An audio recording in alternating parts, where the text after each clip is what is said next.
We all love the word free, right? Free social media, free news, free apps.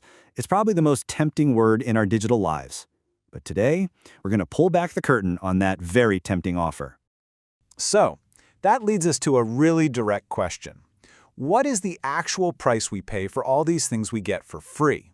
Because, let's be honest, in the digital economy, nothing is ever truly without cost. And this is the quote that just changes everything, right? This one sentence completely flips the script on how we should think about these services. It shifts us from being the person using the service to being the thing that's being sold. So how exactly does that work? How are we the product? Well, think of it like this. Every single time you use a free service, you're quietly paying an invoice. And that invoice has 3 hidden fees that we're about to break down right now. Okay, let's start with the first and probably the most underestimated fee of them all, the cost of your time. It's the payment we're all aware we're making, but it's the one we so often choose to ignore. And what's so fascinating is thinking about your attention as actual currency. Every minute you spend scrolling that endless feed or getting sucked into another algorithm-recommended video, that's a minute someone else is cashing in on. See, these platforms aren't built to serve you information. No, they are meticulously engineered to capture and hold your focus for as long as humanly possible. Why? Because your focus is what they sell to advertisers. And you know what? We can actually put a dollar figure on this. The math is surprisingly simple and a little bit shocking. Let's just say you spend a pretty modest 2 hours a day on these free platforms. And maybe you have a skill you could freelance for, let's say a very conservative $15 an hour. Well, you're not just wasting time anymore, you are effectively paying $30 every single day for that free service. Now, that daily cost, this is where it gets crazy, because it adds up fast. Over a month, you're looking at over $900. You could say that's like a premium car payment, sure, but let's go deeper. That's $900 you're not investing. That's $900 you're not using to pay down debt. Compounded over years, that little free scrolling habit could be costing you tens, even hundreds of thousands of dollars in your retirement. That's the real opportunity cost. All right, so let's move on to the second hidden fee, and you'll see how this builds. This is the one you rarely or if ever actually get to see, the price of your personal data and your privacy. Every single thing you do online, a like, a search, a check-in, is a data point. And these points aren't just floating around in space.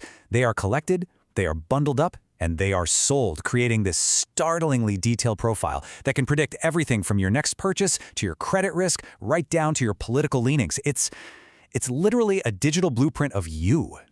And this chart, it just lays it all out perfectly. It shows the fundamental shift. When you're the customer, a company's goal is simple: serve your needs, because you're paying them with money. But when you're the product, their goal totally changes. It's to monetize your behavior.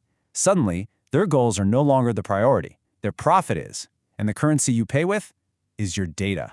So what's the big deal, right? Well, think about what this really means. The data you're just handing over is being used to build these incredibly sophisticated targeting tools. And it goes way beyond just showing you an ad for shoes you looked at last week. It allows for stuff like price discrimination. They know your breaking point, the absolute most you're willing to pay for a flight or a hotel, and they can actually adjust the price you see.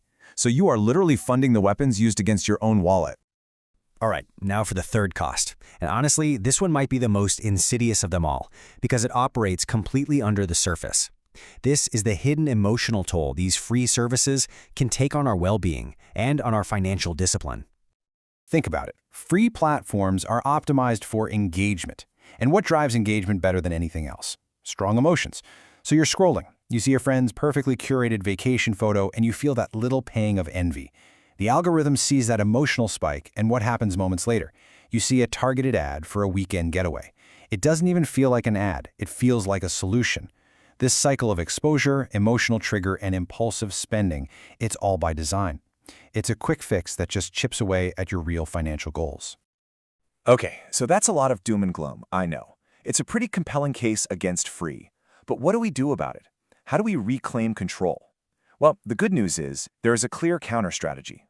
It really boils down to 3 simple but super powerful steps. First, you gotta audit your free time. And I mean really track it. When you see that 2 hours a day equals $900 a month in lost potential, your behavior's gonna change. Second, pay for quality. If a news source or a tool is actually giving you real value, pay for it. Make yourself the customer. Align their incentives with yours. And third, use privacy tools, ad blockers, privacy-focused browsers. Think of them like digital fences that give you back some control over who profits from your attention.